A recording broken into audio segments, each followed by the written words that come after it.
અહીંયા આવીને જીવન ઘડતરની પ્રેરણા મળે એ હેતુથી અમે અક્ષરધામ બનાવ્યું છે. તો પ્રથમ પ્રેરણા નીતિમત્તા અને પ્રામાણિકતાની છે. ત્યાં સ્વામિનારાયણ અક્ષરધામ દિલ્હીમાં 2006ની સાલમાં અમારી જનરલ વિઝિટર્સ બુક હોય, એમાં રાત્રે અમારા સ્વયંસેવકો ચેક કરતા હોય તો એક વ્યક્તિએ પોતાની વાત લખેલી. એને લખ્યું कि मैं हरियाणा के एक छोटे से गांव में से आता हूं. मैं गरीब हूं. मेरा व्यवसाय ये है कि मैं घर घर जाके दूध बांटता हूं. अपने गामડામાં પેલું મિલ્કમેન આવે ને, લૂઝ મિલ્ક લઈને ઘરે ઘરે આપવા માટે આવે. तो हमारे गांव में कोई 70-80 घर है, हम 3 दूध वाले हैं. सुबह और शाम 2 दफा हम दूध देते हैं सभी को. मेरी आयु 50 साल की हुई. मैं दिल्ली से 2 दफा आया हूं. एक बार कोई हमारे गांव में कोई बड़े घर में शादी थी तो मैं बारात में आया था, और अभी दूसरी दफा मैं यहाँ आया हूं कुछ काम के लिए. यहाँ से गुजर रहा था, देखा कि अरे ये क्या बन गया दिल्ली में. सोचा कि अंदर चलूं. मैं अंदर आया, मुख्य स्मारक देखा, भगवान स्वामीनारायण जी के दर्शन किए, फिर सब प्रदर्शनी देखी. वहां मानव मूल्य की बातें लिखी हैं, प्रदर्शित की गई है. तो उससे मैं इतना प्रेरित हुआ, तो मैं आज यह प्रतिज्ञा लेता हूं कि मैं अपने दूध में पानी नहीं डालूंगा.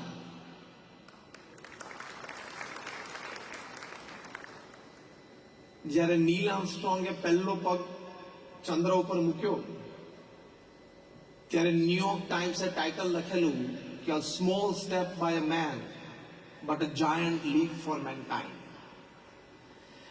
એમાં દિલ્હીમાં અક્ષરધામમાં 2006ની સાલમાં એક વ્યક્તિએ દૂધમાં પાણી નહીં નાખવાનો નિયમ લીધો. જે વાત આપણે કરી રહ્યા છીએ નીતિમત્તા અને પ્રામાણિકતાના પાઠ વ્યવસાયમાં, ધંધામાં. So that is a small step by a man on that day. 17 years hence, 10,000 miles away, we remember him, giant leap for mankind. કારણ કે આપણને બધાને એમાંથી પ્રેરણા મળી. આવી તો હજારો વાતો અમારે ત્યાં અક્ષરધામમાં બની છે.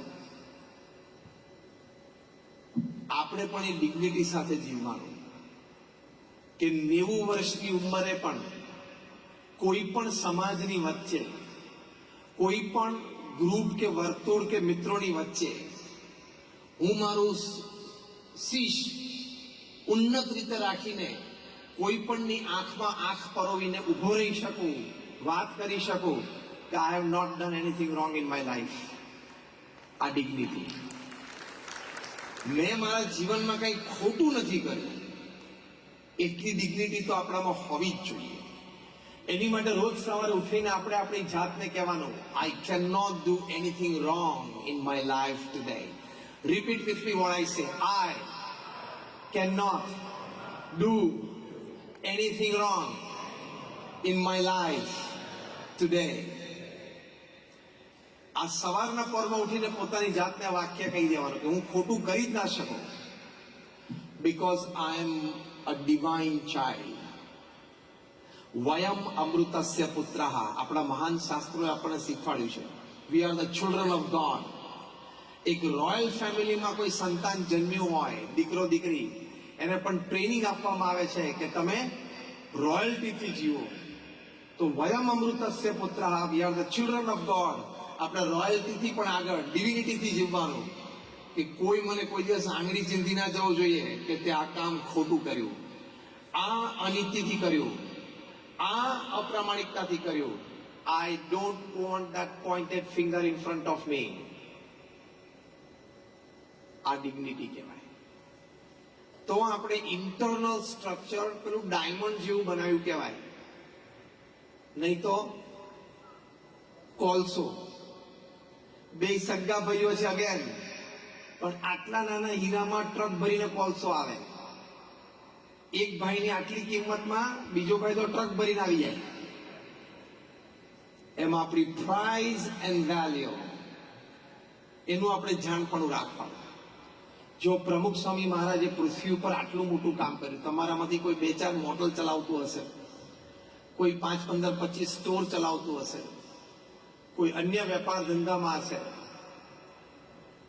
તમે અક્ષરધામ જોયું છે એટલે એવા નાના મોટા 1300 કેમ્પસ, 1300 કેમ્પસ પ્રમુખ સ્વામી એકલા હાથે ઉભા કર્યા. તમારામાંથી જે 5 મોટલ ચલાવતા હશે ને ખબર પડતી હશે કે સાંજ કેવી પડે છે. હા કે ના? હવે તમને કોઈક એવું મળી જાય કે આની પાસે 1300 મોટલ છે અથવા આની પાસે 1300 સ્ટોર છે, ખાલી એટલું બોલે ને તો તમને આમ કેવું થાય કે માણસ કેવો મોટો છે. કમર્શિયલ અને કોર્પોરેટ સેક્ટરમાં કદાચ થોડું શક્ય છે. એનજીઓ લેવલ ઉપર આ લેવલ ઉપર જવું ને, 1300 hospitals, hostel, schools, colleges, community centre, સંસ્કાર કેન્દ્ર, હરિમંદિર, મંદિર અને અક્ષરધામ પ્રમુખ સ્વામી મહારાજે 45 વર્ષના ગાળામાં ઉભા કર્યા. અમે ત્યાં Hyderabad all India builders association, builders and developers એસોસિએશનની મીટ હતી, એમાં ગયેલા. એમાં ટોપ ક્લાસ બધા બેઠા હતા. First question I asked them, is there anybody sitting here who has put his foot on 1300 lands? તમારામાંથી કોઈ અહીંયા બેઠું છે જેને 1300 જમીન ઉપર પગ મૂક્યો હોય? આમ કોઈ નહીં. આપણે પગ નથી મૂક્યો. પ્રમુખ સ્વામી મહારાજે 1300 જમીનો ઉપર 1300 પ્રોજેક્ટ પૂરા કર્યા. Hospital, hostel, school, college, Sanskardham, મારી મંદિર, મંદિર ને અક્ષરધામ બધું થઈ ગયું. અને એ પણ 45 જ વર્ષમાં. એનો મતલબ કે દર 15મા દિવસે પ્રમુખ સ્વામી મહારાજે એક સંસ્થા ઊભી કરી સમાજ માટે, એવરી 15th ડે. હવે ઘરમાં નળ લીક થતો હોય તો પ્લમ્બર કેટલા દિવસે આવે છે ને ચેક કરજો.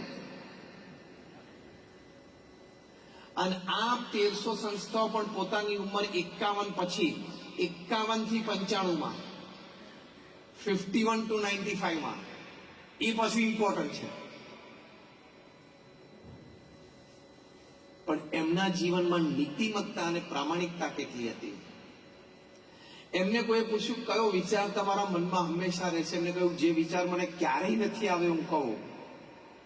એમણે કહ્યું કે કોઈનું પણ અહિત થાય એવો વિચાર મને જીવનમાં ક્યારેય નથી આવ્યો.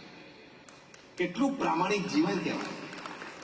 અને અમે તો બહુ નજીકથી 30 વર્ષ એમની સાથે રહ્યા છીએ. એમની દિનચર્યા અને એમની વિચારધારાથી ખૂબ પરિચિત છીએ. પ્રમુખ સ્વામી મહારાજ 51 વર્ષની ઉંમર પછી દુનિયાના 60 દેશોમાં 18,000 ગામો અને શહેરોમાં જાતે ગયા. વ્યક્તિઓને નિર્વ્યસની કરવા માટે, એને ચારિત્ર્યની દ્રઢતા કરાવવા માટે, કોઈ ડ્રગ એડિક્ટ હોય તો એને ડ્રગ છોડાવવા માટે, કોઈના ઘરમાં વિવાદ હોય તો એ વિવાદ મિટાવવા માટે, કોઈ પતિ પત્ની વચ્ચે ઝઘડો હોય તો એ પુરુષ સભ્યો પાસેથી વાત સાંભળીને નિરાકરણ કરવા માટે, સમાજના સર્વાંગી ઉત્કર્ષ માટે દુનિયાના 60 દેશોમાં 18,000 ગામો અને શહેરોમાં એ જાતે ગયા. અત્યારે પૃથ્વી ઉપર 8 અબજની વસ્તી છે. એક માણસ મને લાવી આપો જે 18,000 ગામો અને શહેરોમાં ઇન પર્સન જાતે ગયો હોય. સાથે સાથે લોકો એને પત્ર લખતા એવા 7.5 લાખ પત્રોને એમને લેખિત જવાબ આપ્યા. 45 વર્ષ 50 વર્ષ સુધી રોજ સાંજે આવી રીતે 2 કલાક સત્સંગ માટે એમને આપ્યા. 3.5 લાખ ઘર, ઓફિસ, ફેક્ટરીમાં જાતે ગયા. અમારા જેવા 1100 સંતોને એમને દીક્ષા આપી. એમાંથી 900 થી પણ વધારે સંતો graduates, post graduates, chartered accountants, doctors ને એન્જિનિયર્સ છે. એમાંથી 100 થી વધારે સંતો Born American and British citizens છે. હાર્વર્ડમાંથી MBA થયા હોય એવા પણ અમારા સંતો છે. જોર્જ ટાઉનમાંથી લો થયા હોય એવા પણ અમારા સંતો છે.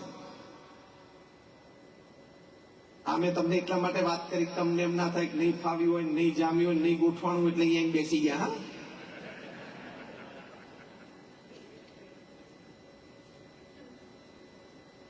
તમારામાંથી ઘણા યંગસ્ટર્સ અહીંયા બેઠા છે. 1990 કે 90 પછી જન્મ્યા. આંગળી ઊંચી કરો તો હાથ ઊંચા કરો. Born in 90 or after 90, raise your hands. ઘણા બધા છે. તમે જેને હાથ ઊંચો કર્યો ને, તમે લોકો જન્મ્યા ને પહેલા મેં મારું એન્જિનિયરિંગ પૂરું કરી દીધું. અને એ પણ ગવર્મેન્ટ કોલેજમાંથી, પ્રાઇવેટમાંથી નહીં. 54% કોમ્પ્યુટરમાં એન્જિનિયરિંગમાં એડમિશન મળી એવું નહીં. 45% એક કમ્પ્યુટર એન્જિનિયરિંગ એડમિશન મળ્યું નહીં. 80,000 નો વોલેન્ટિયર ફોર્સ કર્યો. આ હું તમને એટલા માટે સ્ટેટિસ્ટિક્સ કહું છું, તમે પણ આ સ્ટેટિસ્ટિક્સ સુધી ક્યાંક પહોંચી શકો છો. ઇન્ટરનલ ડિઝાઇન ચોખ્ખી રાખજો. આ લેવલ સુધી ખાલી બુદ્ધિમત્તા, આવડત, હોશિયારી ને પૈસાથી ના પહોંચાય. આ લેવલ ઉપર જો ને 2-5 મોટરો કરવી અને 2-4 સ્ટોર કરવા હોય ને તો બુદ્ધિમત્તા, પૈસા ને આવડત થી ચાલે. આ લેવલ નું એમ્પાયર ચલાવવું હોય ને તો અહીંયા અને અહીંયા ક્લેરિટી જોઈએ અને અહીંયા પ્યોરિટી જોઈએ. 2 વસ્તુ જોઈએ, પ્યોરિટી એન્ડ ક્લેરિટી. તો જ આ લેવલ સુધી જવાય, બાકી શક્ય જ નથી. અહીં અમેરિકામાં એમને 30 થી 40 શહેરોએ કીધું તો સિટી આપી. બ્રિટિશ પાર્લામેન્ટ, કેનેડાની પાર્લામેન્ટે સ્ટેન્ડિંગ ઓવેશન સાથે એમને સન્માન કર્યા.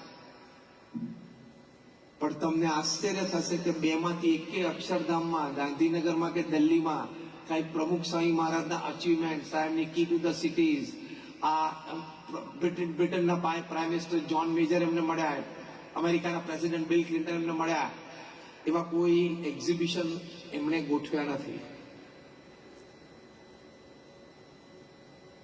દિલ્હી અક્ષરધામ પૂરું થયું પછી ડોક્ટર સુબ્રમણ્યમ, જે લેનોક્સિલ હોસ્પિટલના મુખ્ય ડોક્ટર છે, 5,000 નો સ્ટાફ એમના નામે નભે છે ન્યુયોર્કમાં.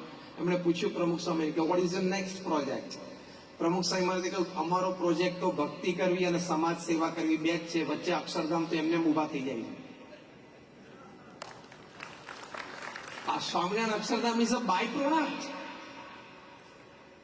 કેટલી ક્લેરિટી હશે, કેટલી પ્યોરિટી હશે, અને મોસ્ટ ઇમ્પોર્ટન્ટ સ્ટેપ કેટલી ઇગોલેસનેસ હશે. એટલે આપણે 2-5 મોટલ કે 2-5 સ્ટોરો એમાં ઈગો નહીં આવવા દેવાનો કે આપણે બાપુ ઘણું કામ કર્યું. કારણ કે ઈગો કોઈક દિવસ આપણને પછાડે. એટલે ઈગોલેસ રહેવાનું કે જે કંઈ થયું છે એ મને સાથ સહકાર મળ્યો છે, પરિવારનો પ્રેમ મળ્યો છે, મિત્રોનો સહકાર ને પ્રેમ છે, મારા એમ્પ્લોઈઝની વફાદારી છે અને ભગવાનની કૃપા છે. આ બધું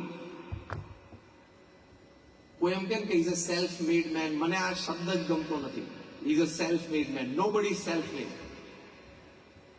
છેવટે તારા પત્ની તને રસોઈ કરીને જમાડતા હતા ત્યારે તું ઓફિસ જતો હતો ને. You have some support from some sector. Even your driver plays a role, even your clerk plays a role, even your friends who has a session of laughter with you plays a role in your energy for your business. એટલે કોઈ જાતનો અહમ આવવા દેવો નહીં, તો જો તમારી પ્રગતિ જબરદસ્ત થાય. અહમ હોય ને એટલે માણસના અભિગમ નીચે બધું ઘણા સદગુણો અને કાર્યશક્તિ દબાઈ જાય. અહમ ના હોય તો આ બધું ખીલી ઉઠે. બીજી વાત આપણે કરી ક્લેરિટી, આ પ્રથમ વાત. બીજી વાત આપણે કરી પ્યોરિટી, કે જીવનમાં પ્યોરિટી પણ રાખવાની. પૈસો છે ને એ લક્ષ્મી છે. લક્ષ્મીનો દુરુપયોગ અને દુર્વ્યય ન થવો જોઈએ.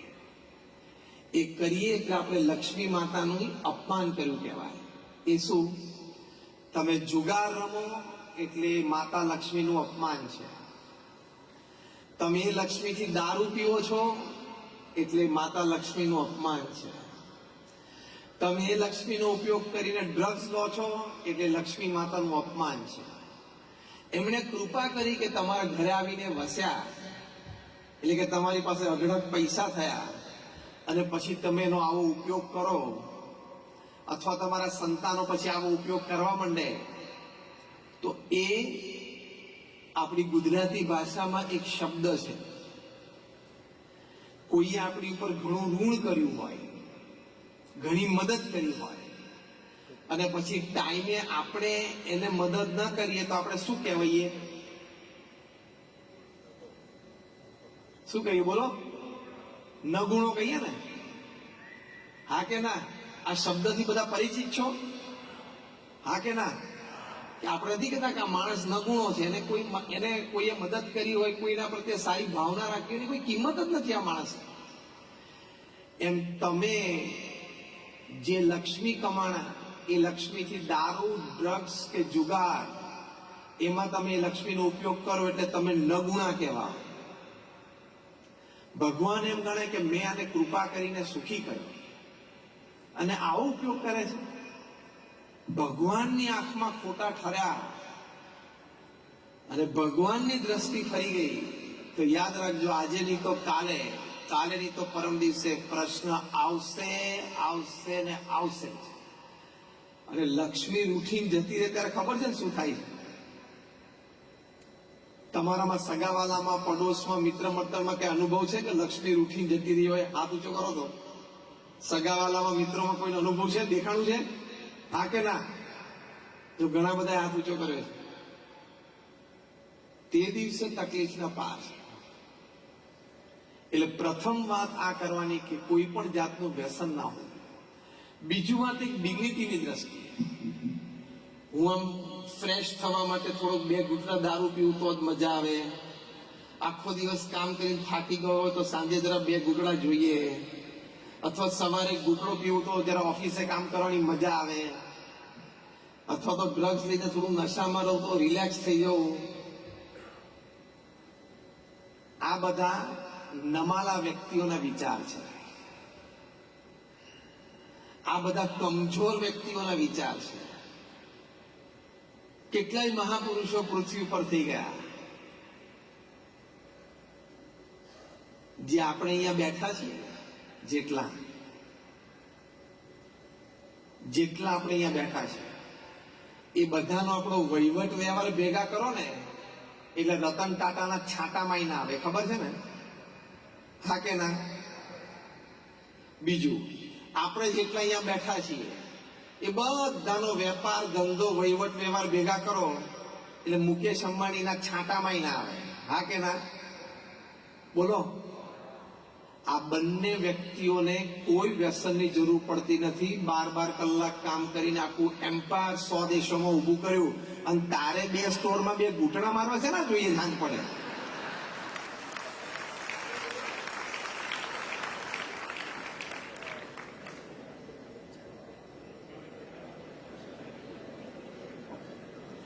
થોડું મરમરિંગ થવા દેવું પડે.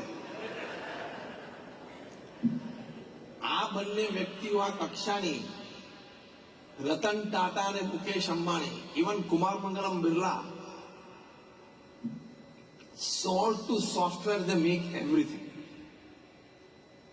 Kumar Mangalam Birla is a 7 lakh crore Aditya Birla group. And they have a presence in more than 80 to 100 countries. આ કક્ષાની વ્યક્તિઓને કોઈ એવો સ્ટ્રેસ કે ટેન્શન એ લોકોને નહીં હોય. આપણે 2-5 સ્ટોરમાં, 2-5 મોટલમાં હોય તો આ લોકો નહીં હોય ડિસિઝન સ્ટ્રેસના, ટેન્શનના. અને મોટા દેશના ગવર્મેન્ટ સાથે ડીલિંગ ચાલતા હોય એ લોકોના તો માઇનિંગના, નાના ને તેના ને કેટલું પ્રેશર જનરેટ થઈ જતું હોય. ખબર ના પડે ને અચાનક અડધો કલાક પહેલા ફ્રેશ અને અડધો કલાક પછી સખત પ્રેશર નીચે આવી જાય. 2 જ ફોન કોલ આવે ને, આફ્રિકામાં ઝામ્બિયાથી ફોન આવે ને, આ બધું વિયેટનામથી ફોન આવે ને, મેનેજર સર આવું થયું, સર આવું થયું. એમાં તો ખાવાનું થાળી પડી હોય ને આમાં તો ખાવાનું દેખાય નહીં. એવી પરિસ્થિતિમાં એ લોકોએ કોઈ વ્યસન નથી કર્યું. એટલે આ કોન્સેપ્ટ તમે મગજમાંથી કાઢી નાખજો કે ફ્રેશ થવા માટે અથવા તો થાકી ગયા હોય તો રિલેક્સ થવા માટે જરા 2 ઘૂંટડા પીવા પડે. એ કોન્સેપ્ટ બોગસ છે, એ કોન્સેપ્ટ ખોટો છે અને એ નમાલા વ્યક્તિનો કોન્સેપ્ટ છે, બહાદુરનો નથી.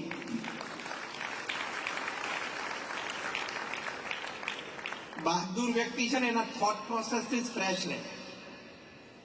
અમે પ્રમુખ સ્વામી મહારાજને કામ કરતા જોયા છે. મહંત સ્વામી મહારાજને અત્યારે અમે એમને કામ કરતા જોયા છે. અત્યારે અમારા ગુરુ જે પ્રમુખ સ્વામી મહારાજના વારસ મહંત સ્વામી મહારાજની ઉંમર 90 વર્ષની છે અને BAPS સંસ્થા એક મિની ગવર્મેન્ટ જેવું તંત્ર વન મેન શો ચલાવે છે. He is the administrative head and the spiritual guru of BAPS. એમના નેજા હેઠળ, એમના નેતૃત્વના આશીર્વાદથી આ સ્વામિનારાયણ અક્ષરધામ રોબિન્સવિલમાં હવે પૂર્ણ થશે.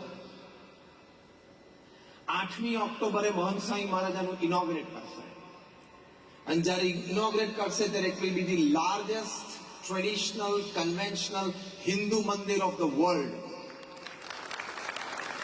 અત્યાર સુધી સ્વામિનારાયણ અક્ષરધામ દિલ્હી હતું, હવે we are breaking our own record. 83 વર્ષની ઉંમરે એ ગુરુ પદે આવ્યા. એટલે he started his career at 83 in 2016.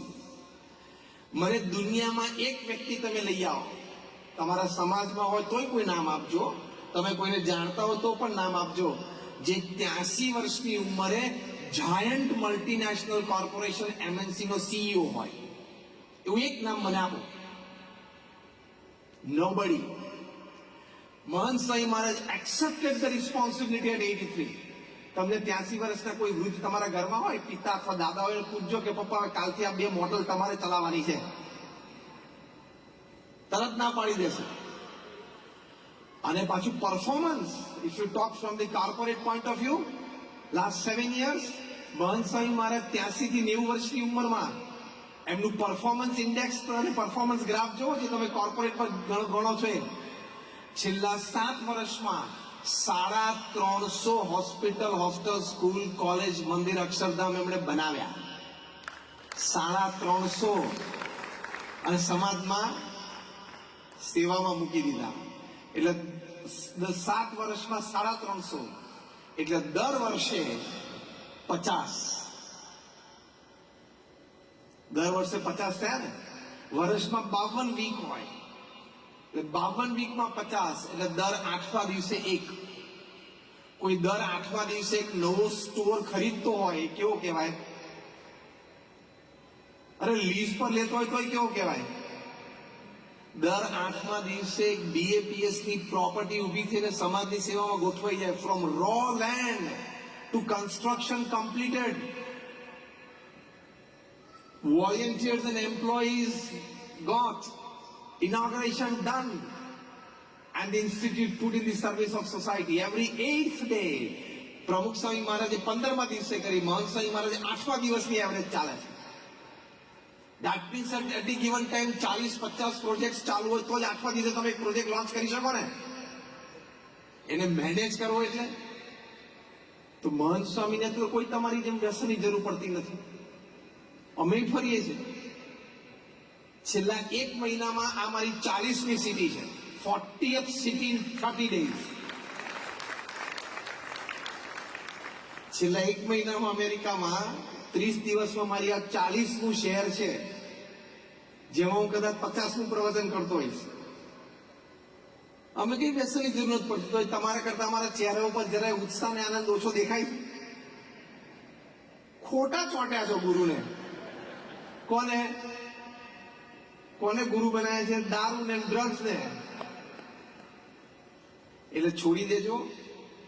કોક દિવસ કંઈક લીવરનો ને કે કંઈક ઇસ્યુ આવી જશે તો રોતાય નહીં આવડે. તમાકુ ખાતા હશો, કોક દિવસ કેન્સર થઈ જશે તો રોતાય નહીં આવડે. તમારામાંથી કેટલા જણા એવું ઈચ્છે છે કે મારા ઘરમાં એક જણાને વ્યસન છે, દારૂ કે ડ્રગ્સ કે ગેમ્બલિંગ, એ છૂટી જાય તો બહુ સારું, એવી ઈચ્છા ધરાવતા હોય? આંગળી ઊંચી કરો તો. Just raise, everybody raise your hands. જેની પણ ઈચ્છા હોય ને કે મારા ઘરમાં એક જણાનું વ્યસન છૂટે, હાથ ઊંચા કરો. પ્રોપરલી હાથ દેખાવી છે. મારે અહીંયા લાઈટ આવે છે. બસ, જો બધાનો હાથ ઊંચો છે, બરાબર. તો હું એક ટેકનિક શીખવાડું. બોલો. એક ટેકનિક શીખવાડું કે જે દ્વારા તમારા ઘરમાં બધી જ કોઈ પણ વ્યક્તિને કોઈ પણ જાતનું વ્યસન હોય તો નીકળી જાય. શીખવાડું ટેકનિક? જરા જોશથી બોલો તો. ઘરમાં જેને વ્યસન હોય ને એની સાથે ઘરમાં કોઈએ બોલવાનું નહીં.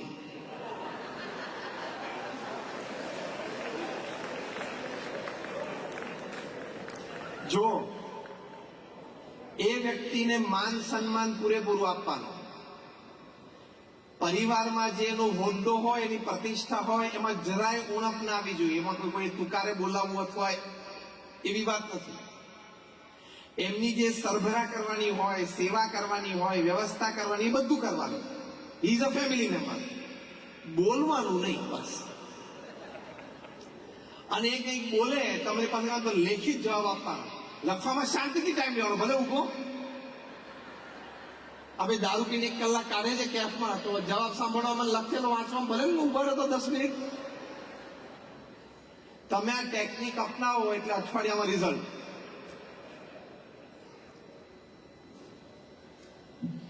તમારામાંથી કોઈને વ્યસન હોય કે ના હોય, ચેપ્ટર 2, પણ ચેપ્ટર 1 તમારામાંથી કોઈ એવું ઈચ્છે છે કે તમારો દીકરો કે દીકરી 15, 17, 18, 20 વર્ષની ઉંમરે ડ્રગ એડિક્ટ થાય અને ડ્રગની હેરાફેરીમાં ક્યાંક પકડાય અને અહીંયા અમેરિકામાં જેલમાં જાય, એવું તમે ઈચ્છો છો કોઈ? પણ એ તમારા ઘણા બધાના ઘરમાં થવા બેઠું છે. જો તમે બેઠા ને જે વડીલો, એમાંથી કોકને વ્યસન હશે ને તો તમારી ત્રીજી પેઢી ડ્રગ્સમાં જેલમાં જઈ શકે છે. હા, તમે જે અહીંયા વડીલો બેઠા છે એમાંથી કોઈને દારૂનું વ્યસન હોય તો તમારી ત્રીજી પેઢી એ કક્ષાએ પહોંચી જશે, હેરાફેરીમાં કે ડ્રગ્સમાં ક્યાંક આવી જશે કોઈ ગેંગ સાથે અને જેલમાં જઈ શકે છે. 5 વર્ષ, 10 વર્ષ, 15 વર્ષ તમે તમારા દીકરાને કે ગ્રેન્ડસનને જેલમાં જોઈ શકશો? આ હું ત્રીજી આર્ગ્યુમેન્ટ ઊભી કરું છું, ઇમોશનલ આર્ગ્યુમેન્ટ. તમારા દીકરા કે દીકરીને કે એના દીકરા દીકરીને, ગ્રેન્ડ ચિલ્ડ્રન 10 વર્ષ માટે ડ્રગ ટ્રાફિકિંગમાં જેલમાં જાય એવું જોવા ઈચ્છો છો? હા કે ના? પણ હવે તમે અત્યારે જે વ્યસન કરો છો ને એ you are on that track. એ થવા બેઠું છે ઘરમાં, પછી એ થશે. એટલે ડિઝાઇન ઓફ ઇન્ટરનલ સ્ટ્રક્ચર માં બીજી વાત આવે છે કે પ્યોરિટી. પહેલી વાત આપણે શું કરી? ક્લેરિટી, એટલે કે નીતિમત્તા, પ્રામાણિકતાથી ધંધો કરવો, એ સ્પષ્ટતા. બીજી વાત છે પ્યોરિટી, કે આ શુદ્ધતા. જો અમારે તમને અહીંયા મળ્યા, અમારે કોઈ સ્વાર્થ નથી, અમે પૈસા લઈને નથી બોલતા. હું 25 વર્ષથી નેશનલ ઇન્ટરનેશનલ કોન્ફરન્સીસમાં બોલું છું. I don't charge a single penny. હું અહીંયા કન્વેન્શનમાં પણ ઇન્ડિયાથી અહીંયા આવ્યો છું, એ મારા ખર્ચે આવ્યો છું, સંસ્થાના ખર્ચે. અહીંયા પણ હું અત્યારે આજ સવારે નેશફિલ્ડથી 3 કલાક આવ્યો, એ પણ મેં ફ્યુલનો પૈસો નથી લીધો, અમારે જોઈતો પણ નથી. તમને આજે સાચી ને સારી વાત કહેવા માટે આવ્યા છે. બાકી અમારે કોઈ પૈસાની ગરજ નથી. અમે કોઈની પાસેથી પૈસા, કારણ કે BAPS ના કોઈ સંત પાસે બેંક એકાઉન્ટ જ નથી. તો તમારા જીવનમાં સારા પાવે એની માટે અમે પ્રેમથી તમને આ વાત કરીએ છીએ. એટલે પ્યોરિટી ઓફ પર્સનલ લાઈફ રાખજો. અમે આટલું કામ કરીએ છીએ, અમારે વ્યસનની જરૂર પડતી, તમારે ના જરૂર પડે. અને બીજું શું છે, તમે વ્યસન રાખો ને એટલે અંદરથી ઘણી બધી એનર્જીસ દબાઈ જાય છે. ભગવાને એક ઇન્ટરનલ સિસ્ટમ મૂકી જ છે. જેમ ઇમ્યુન સિસ્ટમ છે ને, રોગ પ્રતિકારક શક્તિ, એમ એવી શક્તિ છે ભગવાને દરેકમાં મૂકી છે કે સ્ટ્રેસ, ટેન્શન, થાક એની સામે લડી શકે. હવે બહારથી વ્યસન નાખીને આપણે એની સામે લડવાનો પ્રયત્ન કરીએ, ઇન્ટરનલી પેલી શક્તિ કાયમ માટે દબાઈ જાય. It's better to fight your issues with natural resources than artificial ones, isn't it? Fight with natural resources that you have. A reading habit is a natural resource. Yoga and exercise is a natural resource to fight. Association with good and like-minded people is a natural resource to fight. Keeping good company is a natural resource to fight.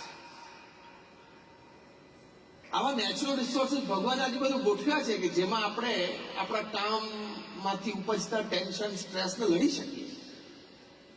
તો એ strong ના બનાવીએ, એ મજબૂત ના બનાવીએ.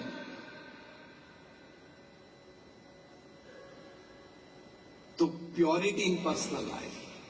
ત્રીજી વાત છે કે ડિઝાઇન ઓફ ધ ઇન્ટરનલ સ્ટ્રક્ચરમાં your relations with your family members, your relations with the people around you, that is your human relations.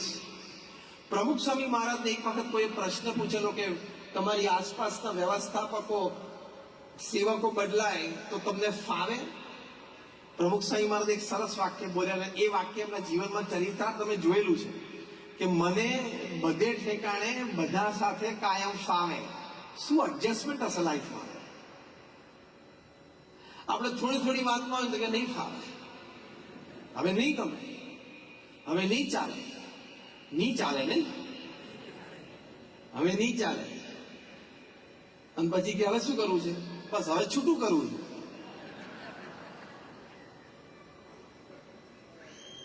એ પણ કેટલો મોટો રેટ વધી ગયો છે સમાજમાં.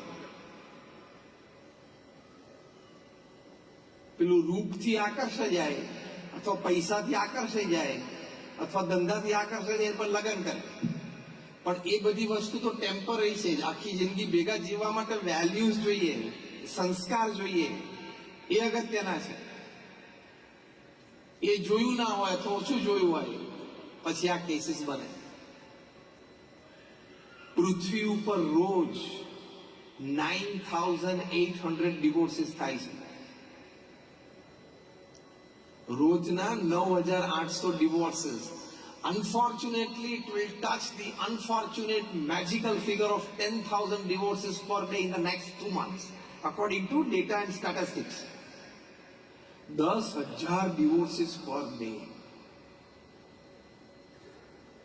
એટલો બધો તો શું વાંધો પડી જતો હશે? અમેરિકામાં 300 લોયર્સની ડિવોર્સ લોયર્સની મીટિંગ થઈ. સાંભળવા જેવો કેસ છે. 300 ડિવોર્સ લોયર્સની 3 દિવસની કોન્ફરન્સ થઈ. એ કોન્ફરન્સમાં reasons for divorce among young couples એની ચર્ચાઓ થઈ. 3 દિવસના અંતે એ લોકોએ કન્ક્લુઝન પેપર તૈયાર કર્યું. એમાં 5 કારણો લખ્યા કે યંગ કપલ્સમાં ડિવોર્સિસ કેમ થાય છે. 5માનું એક કારણ એવું હતું કે over indulgence of the mother in her daughter's in law's family.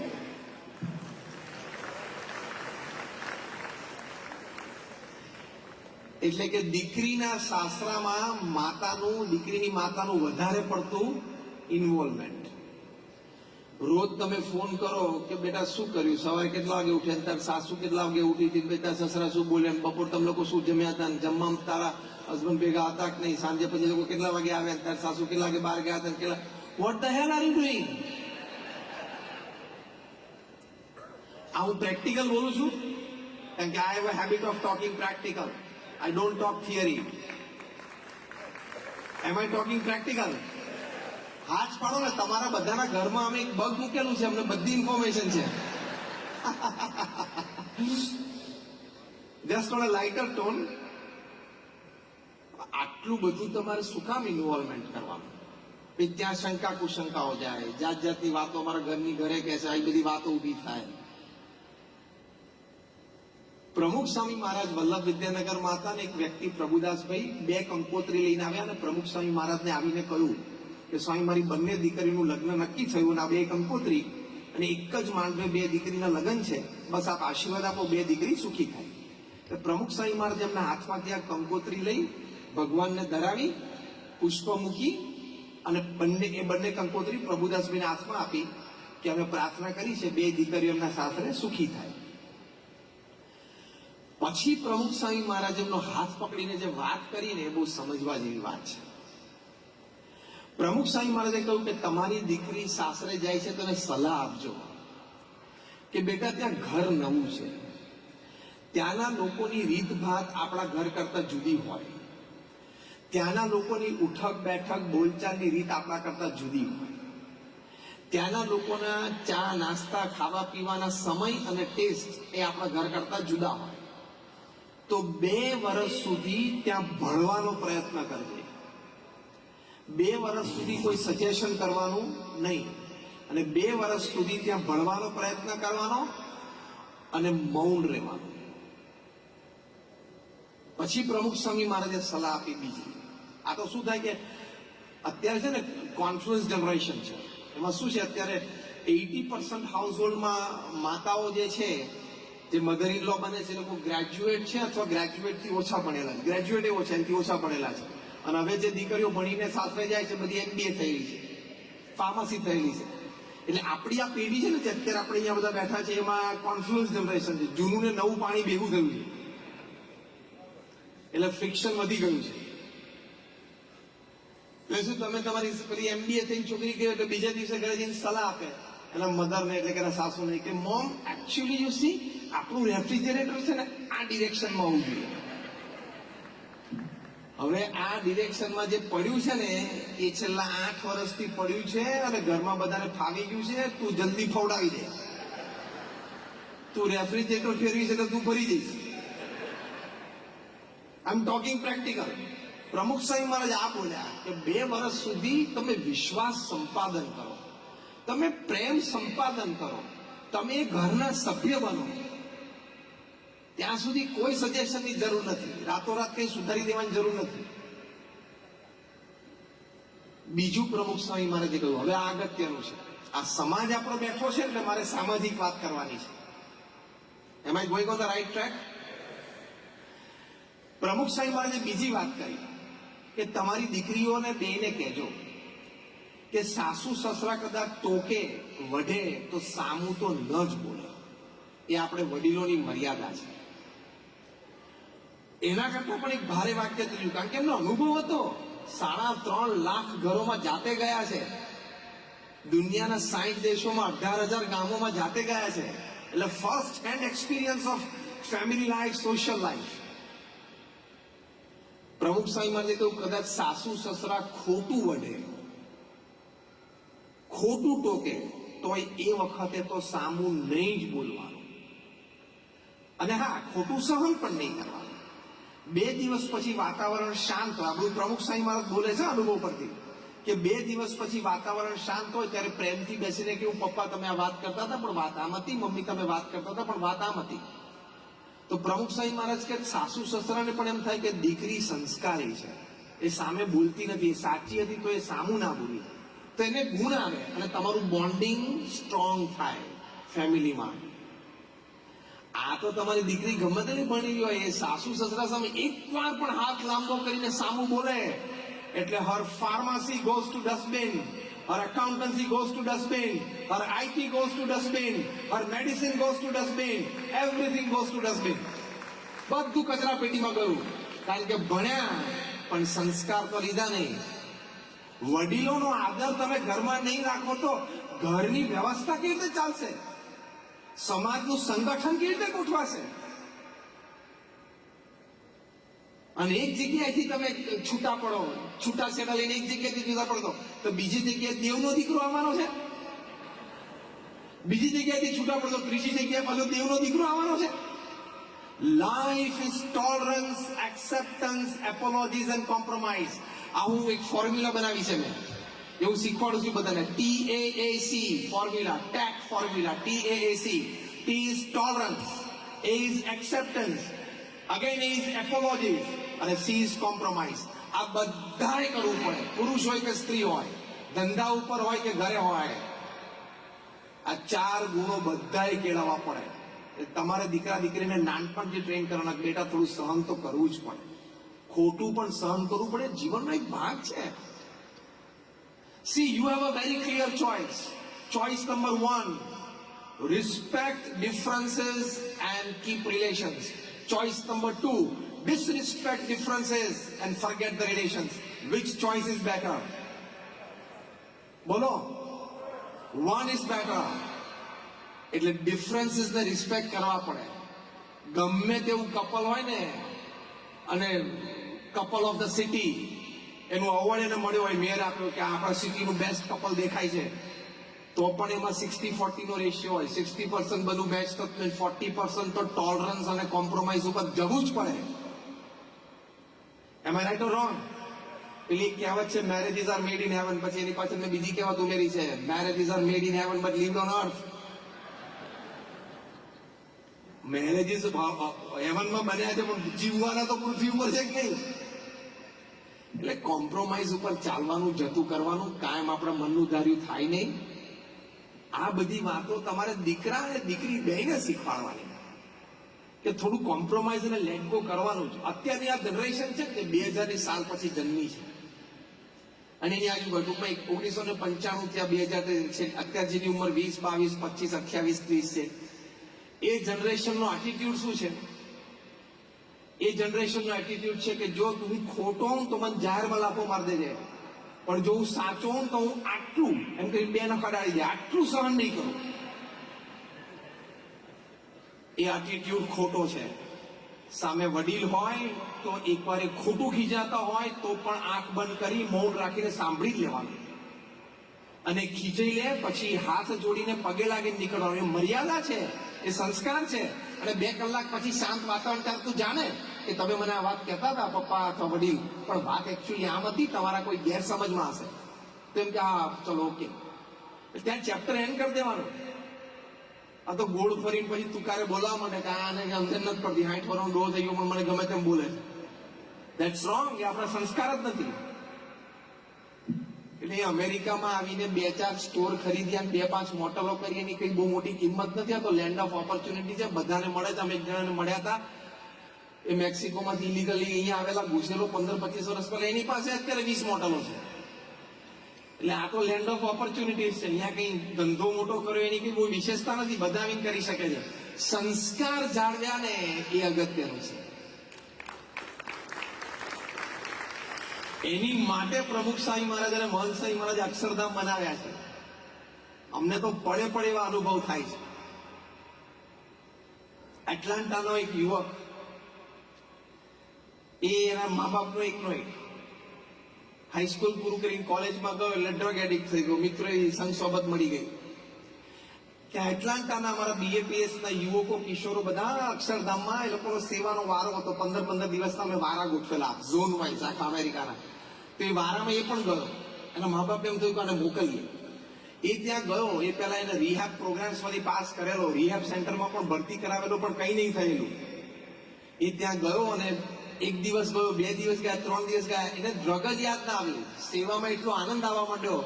આજે એ વાતને 8 મહિના થયા અને ડ્રગ લીધું નથી, કમ્પ્લીટલી જતું રહ્યું.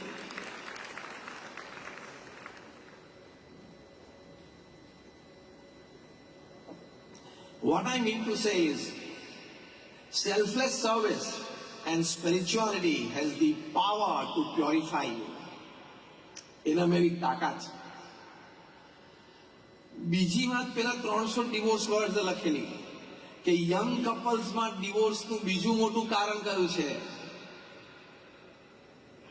તો બીજું મોટું કારણ એ હતું over exposure to social networking sites.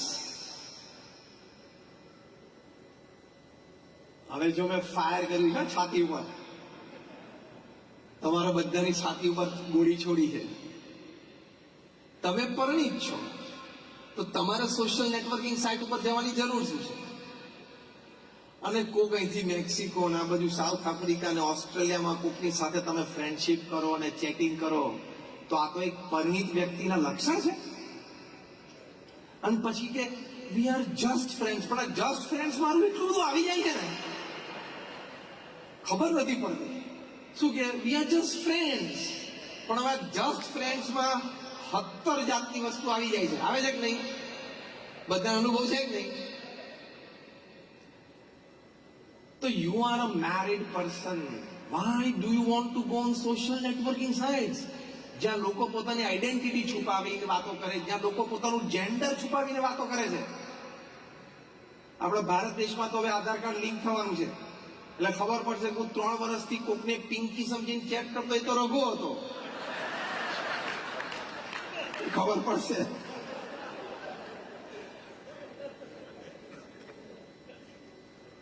થોડી ડિગ્નિટીથી રહેવાનું.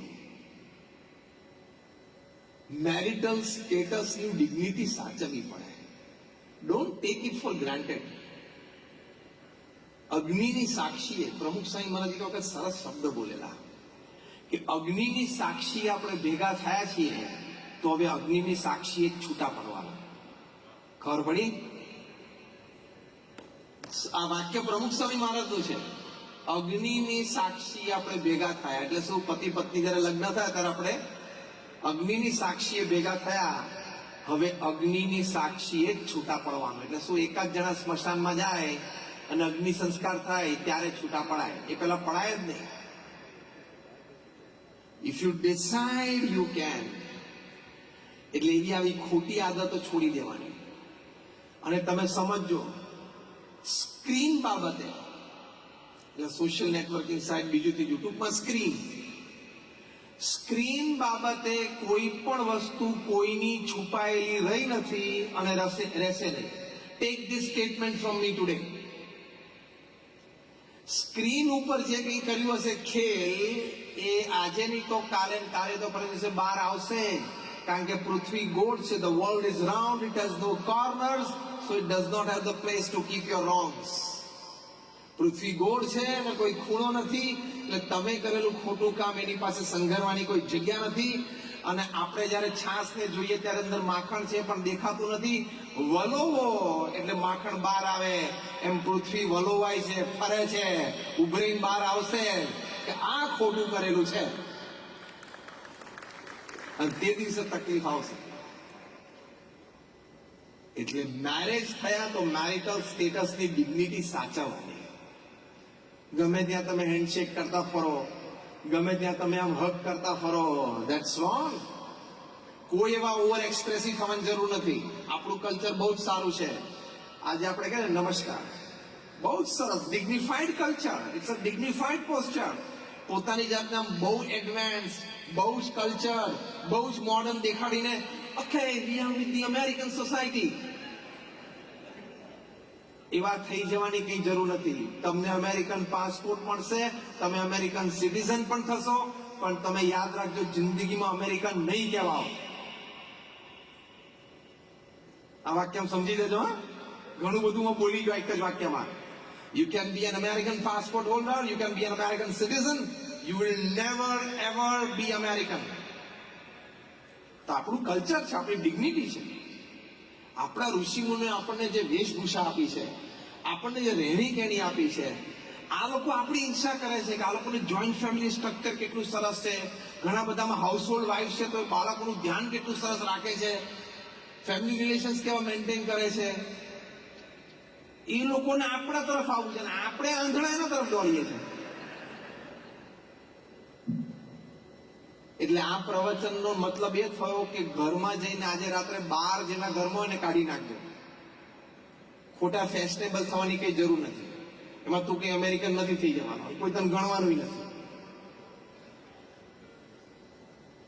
આપણા સંસ્કાર અને આપણી સંસ્કૃતિ, આપણી આઈડેન્ટિટી આપણે સાચવી રાખવાની. મેં કહ્યું એમ, દુનિયામાં કોઈ પણ ખૂણામાં જઈએ એની ના નથી. દુનિયામાં ગમે ત્યાં ફરીએ આપણે, વહીવટ વ્યવહાર ગમે તેવો મોટો કરીએ, જ્યાં પણ તક હોય, વ્યવસ્થા હોય ત્યાં જઈએ એની ના નથી. ગમે તે લોકો સાથે હળીએ મળીએ, કોઈ પણ દેશના નાગરિક સાથે હળીએ મળીએ, ધંધો વેપાર કરી લઈએ, કામ કરી લઈએ, વહીવટ વ્યવહાર કરીએ, એની કોઈ ના નથી. પણ જે મા બાપ એ મા બાપ હોય છે, ભાઈ બહેન એ ભાઈ બહેન હોય છે, એની જગ્યા કોઈ લઈ નહીં શકે. એમ આપણા ભારતીય અને ગુજરાતી સંસ્કાર એ સંસ્કાર છે, એ સંસ્કારની જગ્યા કોઈ બીજા સંસ્કાર ના જ લઈ શકે. એ ડિગ્નિટી તો રાખવી પડે. આ ડિવોર્સમાં બોલો 60 વર્ષથી ઉપરના 5% કેસ છે. 5% of the cases of divorce are of the people above the age of 60. હવે 60 વર્ષે એને શું વાંધો પડી જતો હશે ખબર નહીં. 35 વર્ષ ચાલી ગયા, હવે 10-15 કાઢવાના છે, 75 એક વિકેટ આવી પડવાની છે. 60 વર્ષ થયા એટલે 35 એક વખત તો થઈ ગયા લગ્ન. 35 વર્ષના 25 વર્ષે થયા હોય, 25 એટલે 32-35 થયા, હવે 10-15 કાઢવાના છે, કાઢી ને. એનું કારણ શું થયું આ લોકોએ? Why people above the age of 60 are registering for divorce? એનું કારણ, એમાં 5 કારણ આપ્યા. એમાંનું એક કારણ ખબર છે?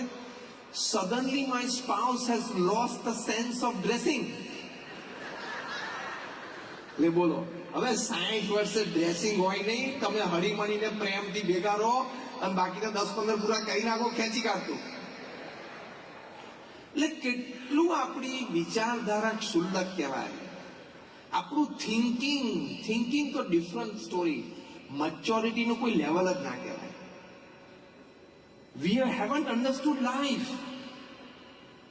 બીજું કારણ ખબર છે why people above the age of 60 are registering for divorce?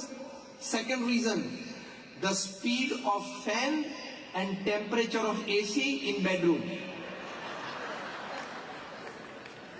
એકને 2 ઉપર પંખો ફાવતો ને એકને 4 ઉપર. એટલે પ્રેક્ટિસ કરી 2 જણે 3 ઉપર આવી જવાનું હોય. આપણે 35 વર્ષથી ઘણી પ્રેક્ટિસ કરીને ભેગા રહ્યા છો. અને એસી થોડું ઓછું, કોકને 60 ઉપર 65 ઉપર આવતું, કોકને 78 ઉપર આવતું હોય. અને નક્કી કર્યું છે આખી જિંદગી ભેગું જ રહેવાનું છે. 2-4 દિવસ 15 દિવસ તો ઠીક છે, આખી જિંદગી ભેગા રમી કોમ્પ્રોમાઇઝ. અને ના સહન થતો હોય વધારે તો એક રતે વધારે ઉઠાવવાની. એ ના ફાવતું હોય ખાટલા નીચે જતું રહેવાનું, પણ છૂટાછેડા ના લેવાય. આ તો હું લાઇટર ટોનમાં વાત કરું છું, એના લાઇટર ટોન. પણ એના આવા કારણો માટે દિવસ લેવાય. એટલે રોજના 10,000 ડિવોર્સિસ થાય છે. આની પરથી ખબર પડી ને આપણી મેન્ટાલિટી કેટલી મીન અને ચીપ હોય છે. બીજું, આપણામાં કોઈ મેચ્યોરિટી લેવલ નથી. ત્રીજું, આપણે મેરિટલ સ્ટેટસની ડિગ્નિટી સમજ્યા નથી. ચોથું, આપણે શરમ અને લજ્જા મૂકી દીધી કે ભાઈ કોક આપણને એમ કે આને છૂટાછેડા લીધા. ઘણાએ તો પાછો એમાં ડબલ રેકોર્ડ કર્યો હોય કે આને 2 વખત લીધા. અમને એક જણા મળે 3 વખત. મેં કહું તારી ઉંમર કેટલી થઈ? તો કે 38. તો લગ્ન નથી કરે? તો કે ના, તો 3 વખત થઈ ગયા, 3 વખત છૂટાછેડા થઈ ગયા. મેં કહું હવે જોઉં છું ચોથું કોઈ ગોઠવાય તો લે.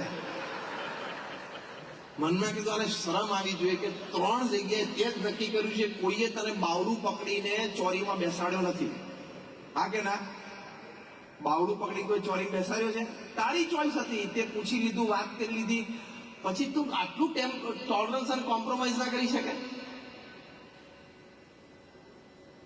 તો એ હ્યુમન ડિગ્નિટી છે. અને જો યાદ રાખજો, જેને એક જણા જોડે ના ફાવ્યું એને બીજી જણા જોડે ફવડાવવા માટે પ્રયત્ન તો બહુ કરવો પડશે. હું નથી કહેતો કે નહીં ફાવે, પ્રયત્ન તો બહુ કરવો પડશે. અને એક જણા જોડે મનનું ના મૂક્યું તો બીજા જણા જોડે મનનું મૂકવું પડશે. If the first one is okay number 1 and number 2 but not okay in number 3 or number 4, the second marriage may not be okay in number 1 and number 2. ક્યાંક તો કોમ્પ્રોમાઇઝ કરવું જ પડશે ને. હા કે ના? ચલાવી લેવાનું. તમે અત્યારે મોટલ પર કામ કરતા હો, જો સરસ બીજો એક પ્રેક્ટિકલ દ્રષ્ટાંત આપો. અને તમે સાંજે ઘરે આવો અને તમારા વાઈફ કે જો આપણે નવા કર્ટેન્સ કરી નાખ્યા વિન્ડોના, તમને સરપ્રાઈઝ આપે, કેવા લાગે છે? તો જવાબ શું આપવાનો? બોલો બોલો. મસ્ત લાગે છે. પછી બીજું બોલો, શબ્દ બોલો. સરસ. પછી નાઈસ, જોરદાર. બસ તમને બધાને પ્રવચન પડી ગયું. આ જવાબ આપતા આવડ્યો ને એ પ્રવચન પડી ગયું. હવે તારે ક્યાં આખી જિંદગી આ પડદાની સામે જોઈને બેસવાનું છે? જિંદગી કાઢવાની એની સામે? સારા છે ભાઈ. હવે પીળા હોય કે બ્રાઉન હોય, what makes you the difference? Be mature. Fine, good, excellent. અને તમે આ 3 શબ્દ બોલો એટલે જો રોજ રાત્રે ગરમ ગરમ ખીચડી મળે છે કે નહીં? જો લાઈફ ટાઈમ. આ તો જસ્ટ લાઇટર ટોનમાં હું છેલ્લી વાત કરી. પણ આ કહેવા પાછળનો હેતુ એવું છે કે નાની નાની વાતમાં બહુ ચંચુપાત કરવું નહીં. મોટું મન રાખવું, થવા દેવું. એટલે તો આપણે મેરીડ લાઈફ સારી રીતે જીવી શકીએ. શાંતિથી બેસીને, આમાં છેલ્લો હવે ક્લુ આપું છું આ સબ ટોપિકનો. શાંતિથી બેસીને તમારે ઘરે લિસ્ટ બનાવવાનું કે મારા સ્પાઉસને શું શું ગમે છે અને શું શું નથી ગમતું.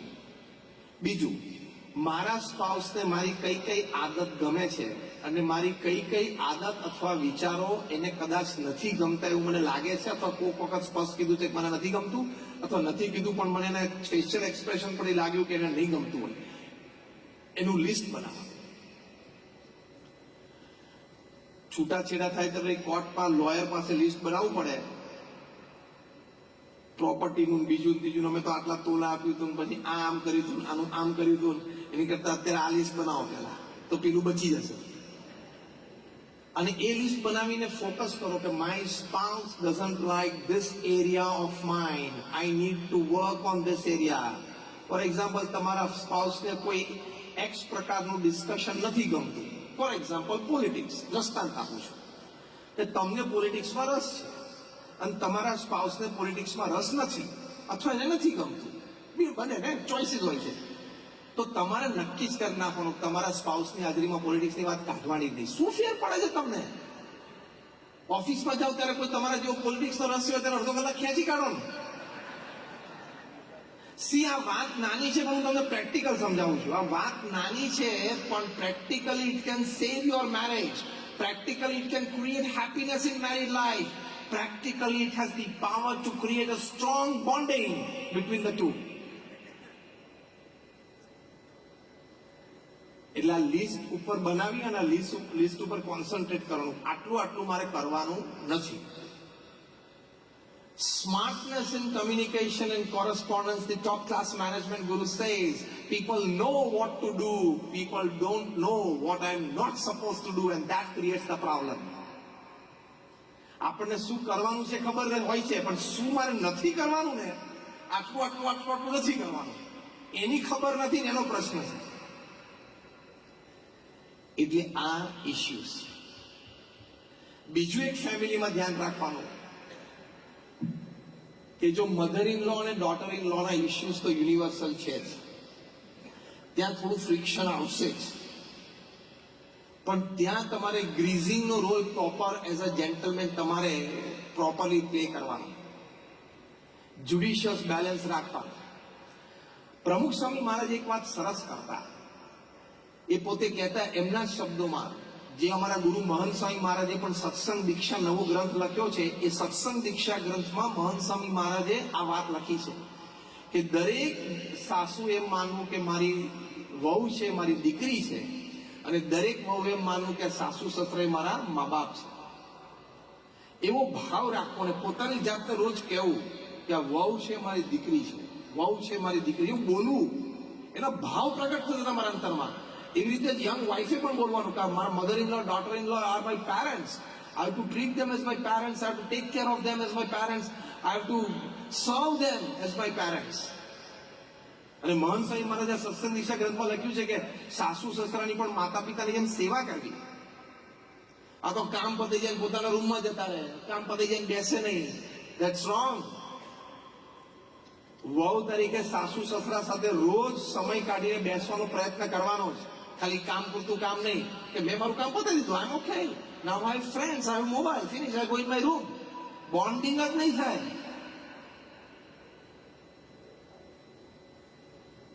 એટલે આ વાત લખાણી છે. મને ઘણી વખત પ્રશ્ન થતો હતો કે અંગ્રેજો બધા નામ ટૂંકા કરી નાખે છે, તો આ કેમ ટૂંકું નહીં કર્યું હોય? Daddy becomes dad, mommy becomes mom, why mother in law, daughter in law આટલું લાંબુ નામ કેમ ટૂંકું ના કર્યું? પાછું વચ્ચે સ્પેસ આપી, mother dash in dash law, daughter dash in dash law. બહુ વખત પછી વિચાર કરીને ખબર પડી this relationship naturally goes towards law. આ તો હસતા હસતા વાત કરું છું. સૌથી વધારે સિવિલ સૂટ એના જ ચાલે છે.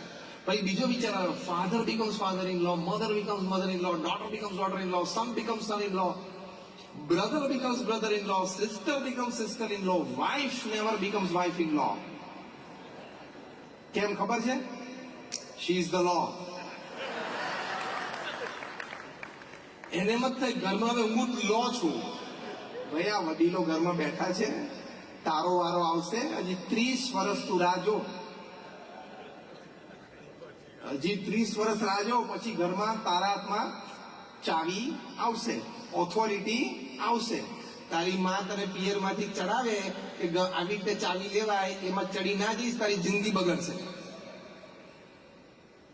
હવે બગ મૂક્યું એવું લાગે છે કે નહીં ઘરમાં? આ બધાના ઉપાય રૂપું તમને આ ત્રણેય વાત કરી એનો એક સરસ ઉપાય આપું કે આ ક્યારેય તમારા જીવનમાં ન બને એવી એક સરસ દવા છે. બોલો આપું? પ્રમુખ સ્વામી મહારાજ કહેતા કે ઘર સભા નિત્ય કરવી. અત્યારે અમારા ગુરુહરિ મહંત સ્વામી મહારાજ પણ એનો આગ્રહ રાખે છે. ઘર સભા એટલે અઠવાડિયે એક વખત બધા ફેમિલી મેમ્બર્સ ભેગા થવાનું. આજે તમે સમાજના બધા ભેગા થયા છો તો તમે એક આ નિયમ લઈને અહીંથી જાઓ કે અઠવાડિયે એક વખત ફેમિલી મેમ્બર્સે ભેગા બેસવાનું ફોર અ સ્પિરિચ્યુઅલ સેશન.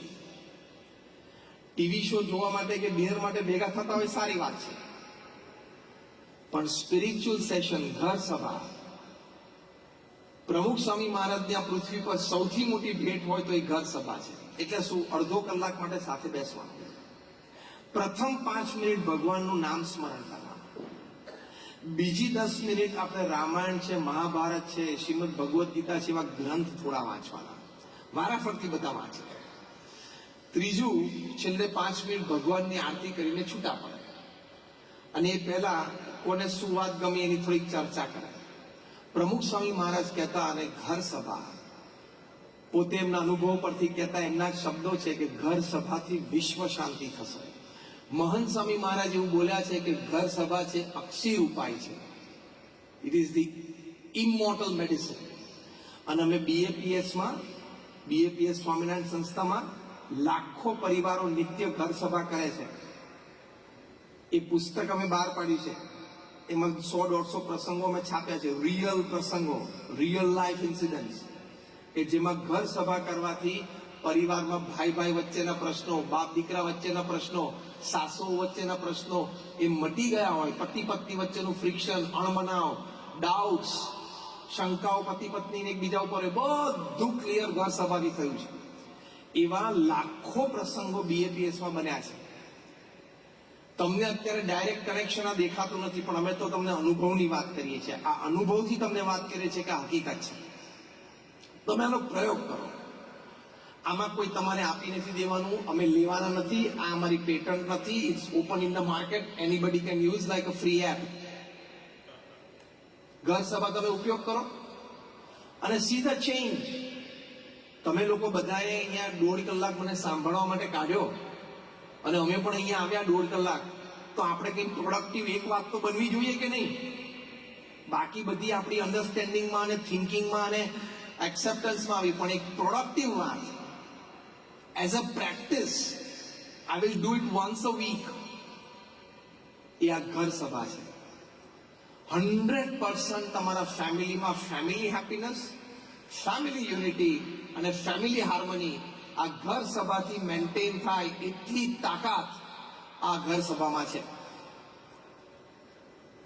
તો how many of you feel કે આવતા 6 મહિના સુધી અમે અઠવાડિયે એક વખત આનો પ્રયોગ કરશું? આની ઓછી કરો તો એમ થતું હોય કે જરા અઠવાડિયે એક વખત આનો પ્રયોગ કરશું. I will try for 6 months.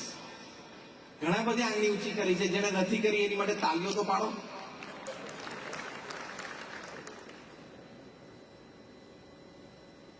એટલે આપણા બધા જ પ્રશ્નોનું સમાધાન આવી એક વાતમાં છે.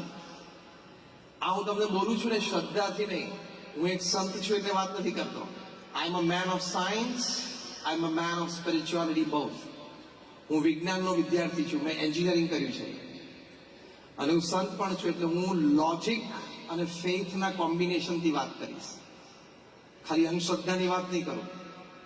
આઈ am talking of first hand experience. I'm talking of something that has brought results. એવી આ વાત છે ઘર સભાની. અને આ બધા માટે સાયન્ટિફિક રિસર્ચ છે. છેલ્લી 5 મિનિટમાં હું મારું પ્રવચન પૂરું કરું છું. આ બધા માટે સાયન્ટિફિક રિસર્ચ થયેલી છે.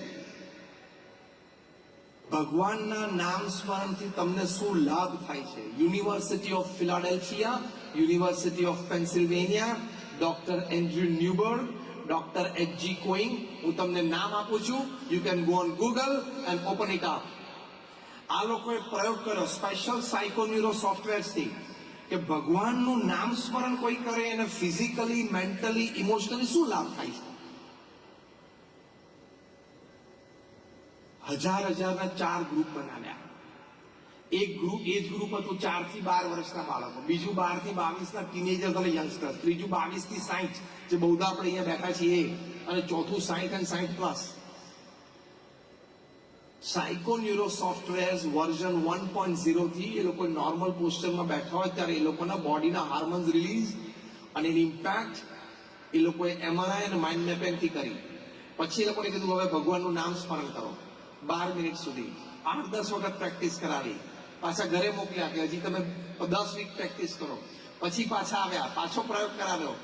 પછી ચાલુ નામ સ્મરણ સાયકોન્યુરો સોફ્ટવેર વર્ઝન 2.0 થી અગેન એ લોકોનું માઇન્ડ મેપિંગ અને એમઆરઆઈ થયા. એમાં કન્ક્લુઝન રિપોર્ટ તૈયાર થયો. કન્ક્લુઝન રિપોર્ટમાં લખ્યું, first, by chanting the holy name of God for 12 minutes every day, children in the age group of 4 to 12 had an advantage of 15 to 25% increase in their memory power. લાભ છે કે નહીં?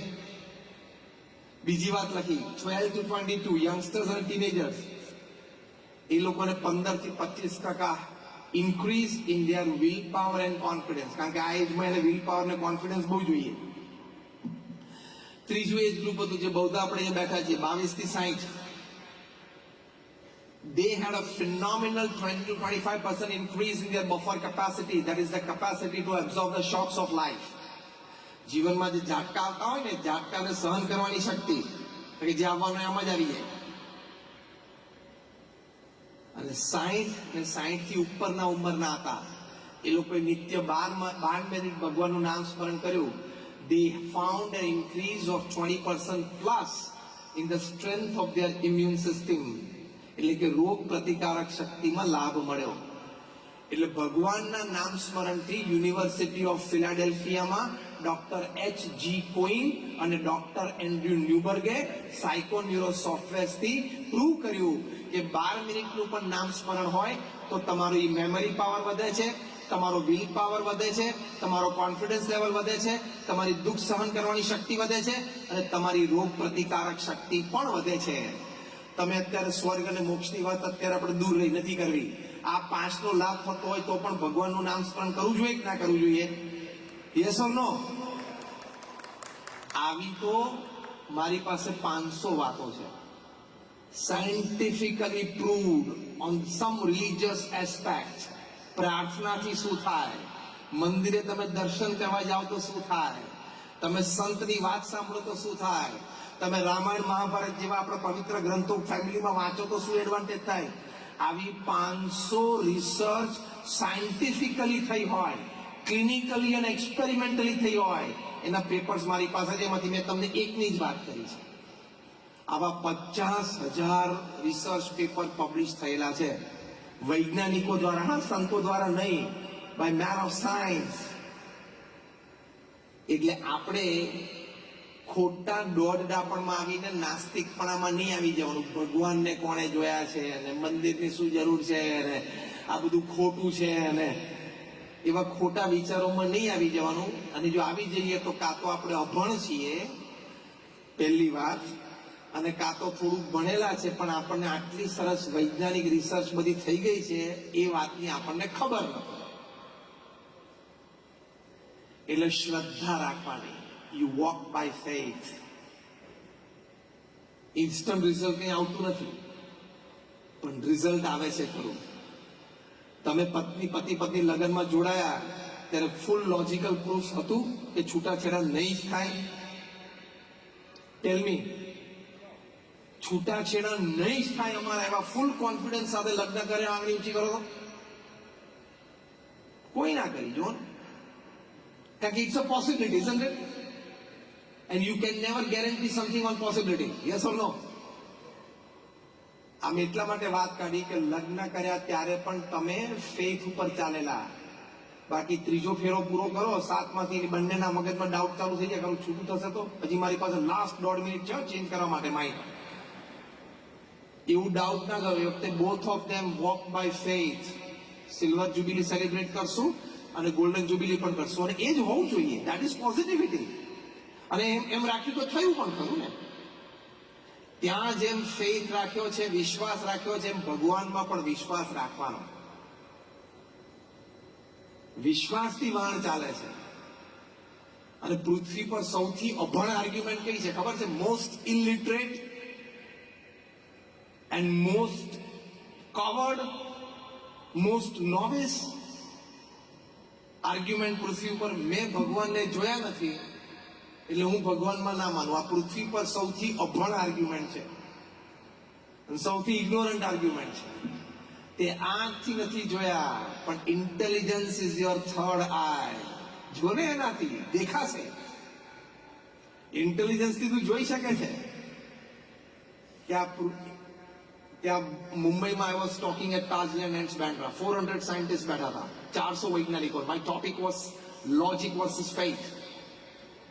400 વૈજ્ઞાનિકોને મેં એક જ પ્રશ્ન પૂછ્યો, એક પણ જવાબ નથી આપી શકે, તમારામાંથી કોઈ નહીં આપી શકે. મેં કીધું આ પૃથ્વી છે એની ધરી ઉપર પણ ફરે છે અને સૂર્યની ગોળ ગોળ પણ ફરે છે, બરાબર? કાલ સવારે ધારો કે સ્ટેગરિંગ ચાલુ થયું, નહીં આપણે ઇલેક્ટ્રિસિટીમાં સ્ટેગરિંગ આવે, જીઆઈડીસીમાં સ્ટેગરિંગ ચાલુ થયું તો શું થાય ખબર? આજે આપણો દિવસ 2 કલાકનો, રાત 22 કલાકનો, કાલે દિવસ 20 કલાકનો અને રાત 4 કલાક, પરમ દિવસે દિવસ 24 કલાકનો અને રાત 0. આવું બધું થવા માંડે તો ખાવું ક્યારે, સૂવું ક્યારે, જોબ પર ક્યારે જવાનું, તારીખ ક્યારે નક્કી થાય? Millions and millions and millions of years થી મિલીમીટર્સ એન્ડ મિલીસેકન્ડ્સ ની અક્યુરેસીથી અર્થ ફરે છે. તો મેં કહ્યું કે નાસાના બધા વૈજ્ઞાનિકો ફેરવવા જાય છે, ઈસરોના બધા વૈજ્ઞાનિકો ફેરવવા જાય છે. Somebody is managing and controlling it, otherwise this cannot happen. Millions and millions of years થી આટલી મોટી પૃથ્વી મિલીસેકન્ડ અને મિલીમીટરની એક્યુરેસીથી ફરે છે. આ ના થાય. પછી બીજો પ્રશ્ન પૂછ્યો કે આ ગ્રેવિટી છે, એને આપણે નામ આપ્યું કે આને ગુરુત્વાકર્ષણ કહેવાય. This is known as gravity. The force that pulls us towards the earth is called gravity. તમે ખાલી નામ આપ્યું છે, પણ હજી કોઈને ખબર નથી કે આ જનરેટ ક્યાંથી થાય છે, આ ઉપયોગ થાય છે કે નહીં, ઉપયોગ થાય તો રીઇન્ફોર્સ થાય છે કે નહીં, રીઇન્ફોર્સ થતું હોય તો કેવી રીતે થાય છે. પછી મેં આ 400 વૈજ્ઞાનિકોને એક્ઝામ્પલ આપ્યું. મેં કોઈ એક વ્યક્તિ પૃથ્વી પર હતો ત્યારે ને અત્યારે 8 અબજ છે ત્યારે. કોઈ એમ કે હું તો ન્યુઝીલેન્ડમાં પેલી બાજુ ગયેલો, વેલિંગ્ટનની પેલી બાજુ, ત્યાં છે ને ગ્રેવિટી થોડીક ઓછી છે એટલે બધા પૃથ્વી ઉપરથી 1 ફૂટ ઉપર ચાલે છે.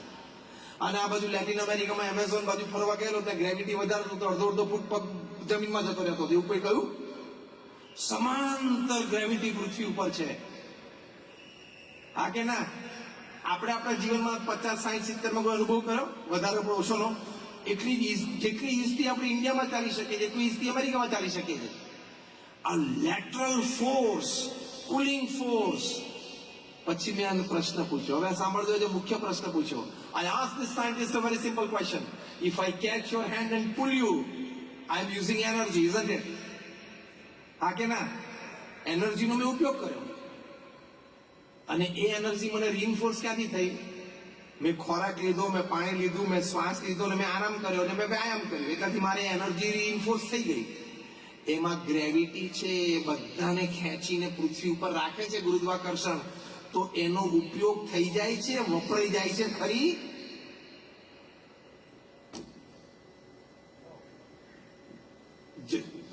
સમજીને જવાબ આપજો. શાર્પ ક્વેશ્ચન પૂછીશ, એની સામે બહુ તીખો પ્રશ્ન પૂછીશ. વપરાઈ જાય છે ખરી? તમે કહો કે ના, નથી વપરાતી, તો આખું સાયન્સ ખોટું પડી ગયું. કારણ કે મેં તમને પહેલા જ દ્રષ્ટાંત આપ્યું, તમારો હાથ પડીને તમને ખેંચું તો એનર્જીનો યુઝ કરું છું. My energy is getting use. તો ગ્રેવિટીનો તમે કહો કે ના, આનો ઉપયોગ નથી થતો, તો આખું સાયન્સ ખોટું પડી ગયું. અને તમે કહો છો કે ના, એનર્જીનો ઉપયોગ થયો, તો નવી એનર્જી આવી ક્યાંથી? એનું આખું લેટરલ ડિસ્ટ્રીબ્યુશન કર્યું કોણે? There is somebody who is doing it, and that is God. That is beyond the ken of human intelligence. એટલે બહુ અભણ આર્ગ્યુમેન્ટ નહીં કરવાની, કોણે જોયા છે. અને છેલ્લી વાત, અમુક વસ્તુ જીવનમાં સ્વીકારી લેવાની.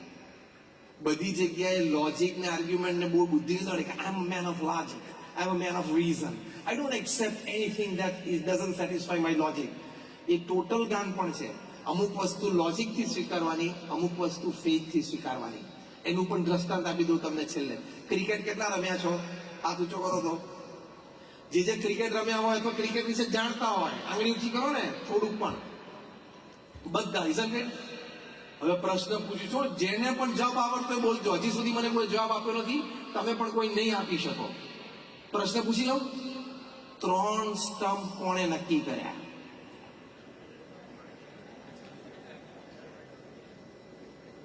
હું તમને ફંડામેન્ટલ પ્રશ્ન પૂછું છું, બેઝિક, સિમ્પલ. 3 સ્ટમ્પ નક્કી કર્યા હોય, એનું નામ મને આપો. હવે તું તારી જાતને એમ કહે છે હું તો લોજિક અને રીઝનમાં માનું છું, મારું લોજિક ને રીઝન ને બુદ્ધિ સેટિસ્ફાય થાય તો જ હું કોઈ વાત સ્વીકારું છું. તો 3 સ્ટમ્પની તો ખબર નથી. શેનું તે ક્રિકેટ સ્વીકાર્યું? રમવા શેનો મળ્યું હતું? એ વખતે લોજિક દોડાવું હતું ને કે કેમ 2 નહીં, કેમ 4 નહીં. એ વખતે તો લોજિક દોડાયું નહીં. ઓપોઝિશન ટીમના કેપ્ટન અને અમ્પાયરને જઈને તમે પૂછ્યું નહીં કે આ 3 સ્ટમ્પ નક્કી કોણે કરેલું નામ આપો, એને કેમ 2 નહીં અને કેમ 4 નહીં એનું કારણ મને આપો, એને નક્કી કરવાની ઓથોરિટી કોને આપી એના નામ આપો, એને નક્કી કર્યા 3 પછી એક્સેપ્ટન્સ કમિટી કઈ હતી એનું નામ આપો, પછી હું કન્વિન્સ થઉં, પછી હું ક્રિકેટ રમું. એવું ડાપણ પીચ ઉપર જઈને આપણે કર્યું હોય તો સામેના 11 ખેલાડીઓ શું કે શું એક પાછળ મારીને કાઢી મૂકે બેટ. સમજા? તમે 3 સ્ટમ્પ લોજિક વાપર્યા વગર સ્વીકારી લીધા તો ક્રિકેટ રમવાનો આખી જિંદગી આનંદ આવ્યો કે ના આવ્યો? હા કે ના? તમે 22 યાર્ડની પીચ સ્વીકારી લીધી, તમે એક ઓવરમાં 6 જ દડા નાખી શકાય, નો બોલ ને વાઇડ પડે પછીની વાત છે, પણ ટૂંકમાં 6 બોલની એક ઓવર એ તમે સ્વીકારી લીધી તો તમને ક્રિકેટ રમવાનો આનંદ આવ્યો કે નહીં? That means you accepted certain norms and disciplines of the game, only then you enjoyed the game without knowing the reason and logic behind those norms. In the same way, don't question the existence of God. Accept and start devotion. You will enjoy the game of devotion like cricket. તો આ તમને જીવનમાં લાભ થશે. Thank you very much for patiently listening to me, and all my prayers for all of you. And may my Guru Mahant Swami Maharaj bless you all. Thank you. Jai Swami Narayan.